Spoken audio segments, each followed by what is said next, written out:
Era uma quinta-feira, 17 de dezembro de 1961, Niterói, Rio de Janeiro. O calor daquele verão já batia forte desde a manhã, mas ninguém ligava. Era dia de circo.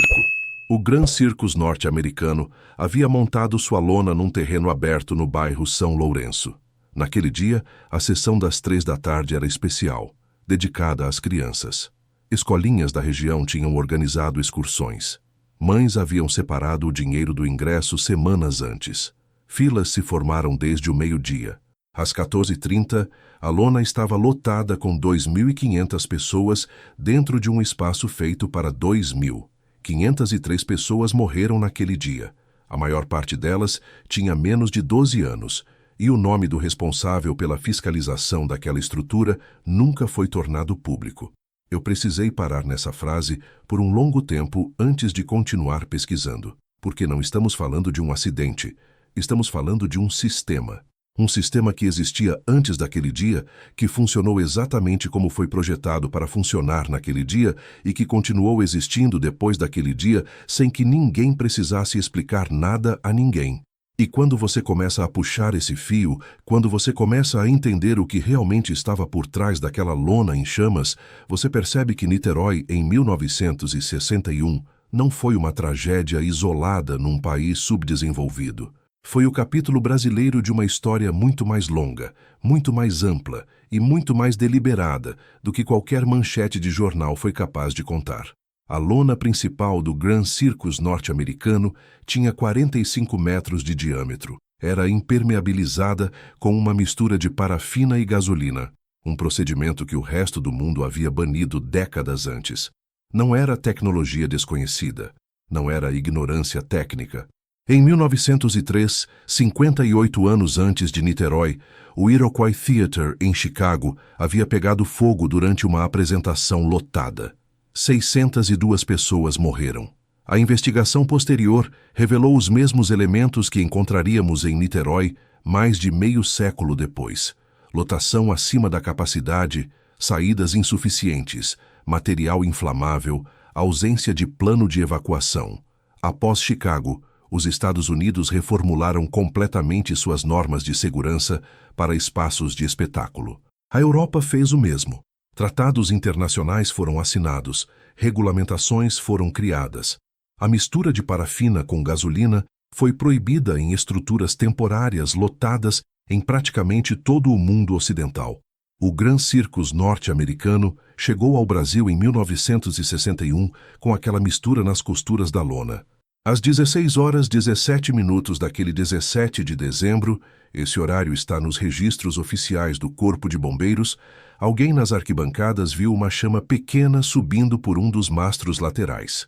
O que aconteceu nos 90 segundos seguintes está documentado nos depoimentos colhidos nos dias posteriores por dezenas de testemunhas. A chama atingiu a lona. A lona não apenas pegou fogo, ela explodiu em chamas de uma extremidade à outra em menos de 60 segundos. O teto inteiro estava em colapso antes que a maioria das pessoas nas arquibancadas centrais conseguisse se levantar. As saídas eram estreitas. As arquibancadas de madeira bloqueavam os corredores de fuga. A fumaça preta e densa tomou o espaço interno antes que a estrutura desabasse completamente. 3 minutos. Do início das chamas ao colapso total da lona, 3 minutos. Os bombeiros chegaram encontrando um campo de escombros fumegantes e corpos. Os registros fotográficos daquele dia, alguns dos quais circularam brevemente na imprensa antes de desaparecerem dos arquivos de fácil acesso, mostram fileiras de corpos pequenos alinhados do lado de fora. Crianças que haviam chegado de mãos dadas com colegas de escola naquela manhã. A Cruz Vermelha improvisou um posto de atendimento no local. Hospitais de Niterói e do Rio de Janeiro declararam estado de emergência simultaneamente. O IML trabalhou por dias identificando vítimas, muitas delas carbonizadas além do reconhecimento. 503 mortos confirmados. Esse é o número oficial. Pesquisadores que revisitaram os registros hospitalares décadas depois sugerem que o número real pode ter sido maior. Algumas famílias teriam retirado corpos do local antes do registro formal, levadas pelo desespero e pela confusão daquelas primeiras horas. Não existe um banco de dados completo das vítimas. Não existe um memorial oficial nacional. Existe uma placa em Niterói e uma data no calendário que a maioria dos brasileiros não reconhece. E existe uma pergunta que ninguém conseguiu responder de forma satisfatória em mais de 60 anos. Quem assinou o alvará que permitiu que 2.500 pessoas entrassem debaixo daquela lona? A investigação criminal foi aberta com uma velocidade incomum para os padrões brasileiros da época. A pressão pública era impossível de ignorar. Jornais do Rio de Janeiro e de São Paulo dedicavam páginas inteiras ao caso todos os dias. Políticos faziam discursos. Mães de vítimas acampavam em frente à delegacia. O país inteiro estava olhando. 3 sócios do circo foram presos nos dias seguintes: Werther Benjamin Braguinha, José Soares Beiris e Antônio Souza Alcântara. O inquérito foi conduzido. As audiências aconteceram. O julgamento veio em 1964, 3 anos depois do incêndio. Os 3 sócios foram condenados. A pena máxima aplicada foi de 5 anos.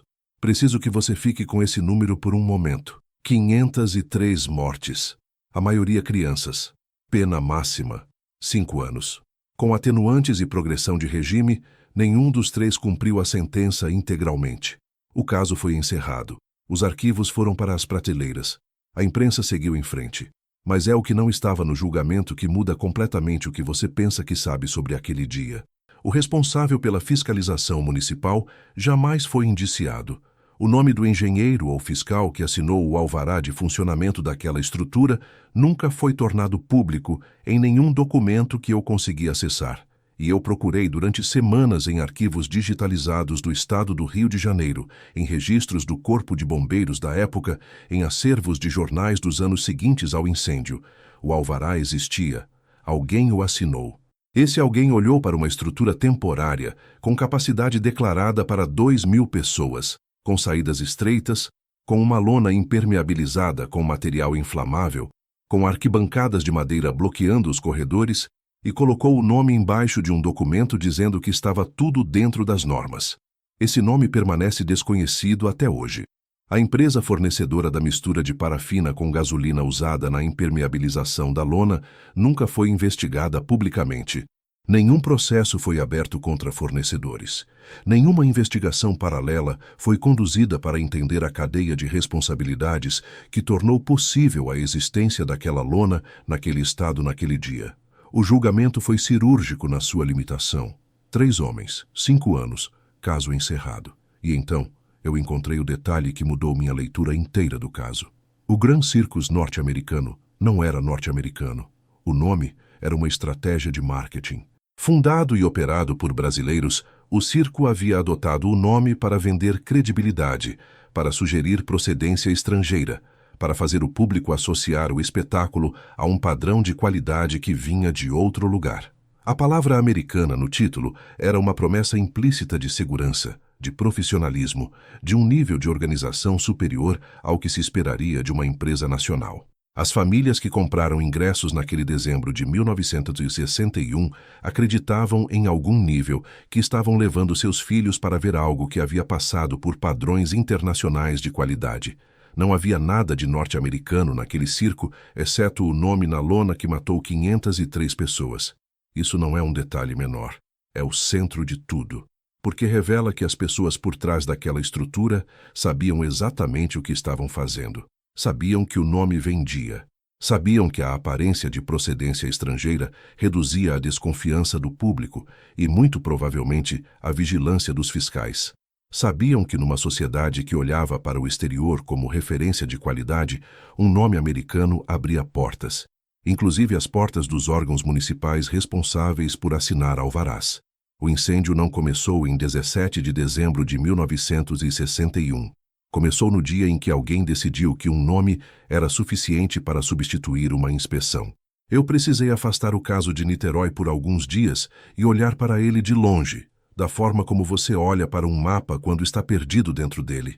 E quando eu fiz isso, quando eu coloquei aquele incêndio numa linha do tempo mais longa e numa geografia mais ampla, o que eu vi me perturbou de uma forma que ainda não consegui sacudir completamente.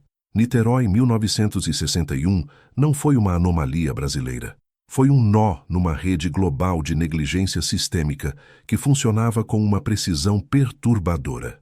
E os fios dessa rede levavam para lugares que nenhum dos jornais que cobriram o incêndio naquele verão foi capaz de, ou quis, seguir até o fim.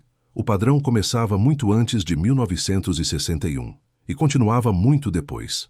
Em 1942, num cinema chamado Cocoanut Grove, em Boston, Massachusetts, 492 pessoas morreram num incêndio durante uma festa lotada. Material inflamável nas paredes, saídas bloqueadas, lotação acima da capacidade, ausência de plano de evacuação. O Congresso americano convocou audiências.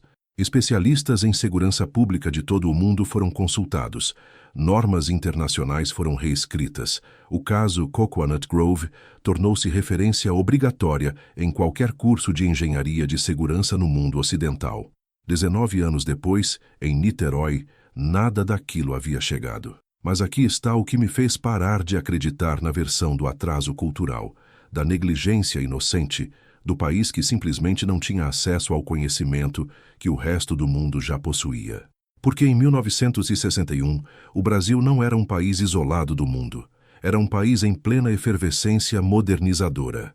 Brasília havia sido inaugurada no ano anterior, 1960, como símbolo de um país que olhava para o futuro, que importava arquitetura de vanguarda, que contratava urbanistas internacionais, que se projetava para o mundo como uma nação em ascensão.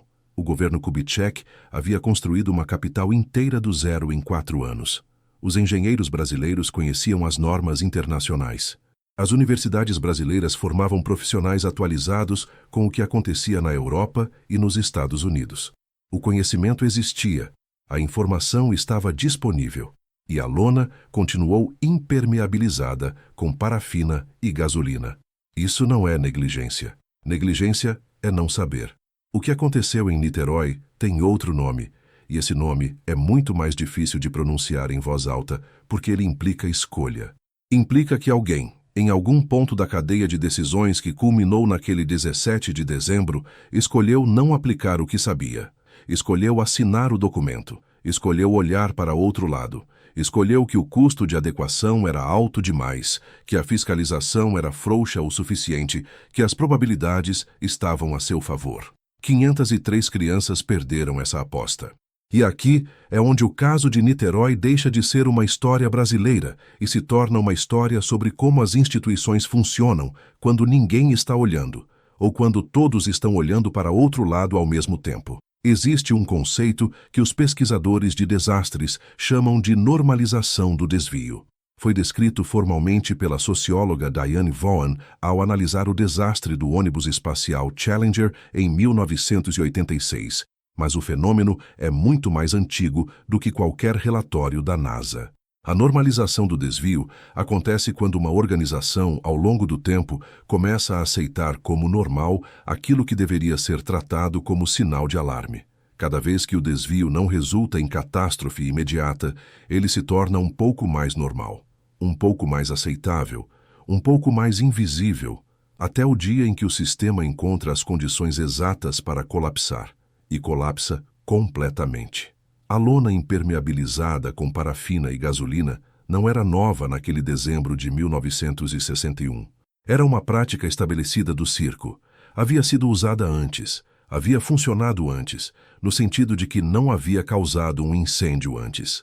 Cada apresentação anterior, sem incidente, havia tornado aquela mistura um pouco mais normal, um pouco menos alarmante, um pouco mais invisível para quem deveria estar olhando para ela com atenção. Isso aconteceu em Boston em 1942. Aconteceu em Chicago em 1903. Aconteceu em Niterói em 1961. E aconteceu em Santa Maria, Rio Grande do Sul, em 27 de janeiro de 2013, quando a boate Kiss pegou fogo durante uma apresentação lotada e 242 jovens universitários morreram. Espuma acústica inflamável nas paredes, saída única bloqueada, lotação acima da capacidade, ausência de sistema de sprinklers, alvará com irregularidades. 52 anos separaram Niterói de Santa Maria. 2 gerações. O Brasil havia passado por uma ditadura militar, pela redemocratização, por um novo Código Civil, por uma Constituição inteiramente reescrita em 1988, por planos econômicos, por crises e estabilizações. O mundo havia passado pela Guerra Fria, pelo fim da União Soviética, pela criação da internet, pela globalização. E em Santa Maria, em 2013, as condições que mataram 503 pessoas em Niterói em 1961 estavam todas presentes, intactas, funcionando exatamente como antes. O mesmo padrão, o mesmo resultado, as mesmas perguntas sobre quem assinou os alvarás. Depois de Santa Maria, o Brasil aprovou em tempo recorde uma série de regulamentações para casas de shows e boates. Fiscalizações foram intensificadas. Alvarás foram revisados. Durante alguns meses, o sistema pareceu diferente. E então, gradualmente, a atenção foi se deslocando para outros assuntos, outras tragédias, outras urgências. E a normalização do desvio começou seu trabalho silencioso novamente. Eu não estou dizendo que nada mudou. Estou dizendo que o padrão é mais forte do que qualquer mudança pontual que não ataque a estrutura que o produz. E a estrutura que produz esse padrão não está nas leis. Está em algo muito mais difícil de legislar. Está na decisão de quem assina documentos sem olhar para o que está assinando, e na certeza, cultivada ao longo de décadas de impunidade seletiva, de que as consequências dessa decisão recairão sobre outras pessoas, sempre sobre outras pessoas. Eu voltei aos arquivos uma última vez, tentando encontrar algo que me fizesse sentir melhor com o que havia descoberto. Não encontrei. O que encontrei foi uma fotografia, tirada no dia 18 de dezembro de 1961, um dia depois do incêndio.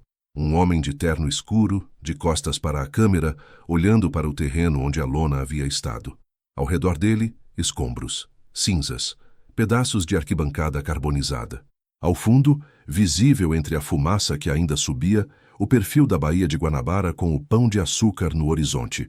A cidade intacta, linda, indiferente, do outro lado da água. Não sei quem era aquele homem. O arquivo não identificava.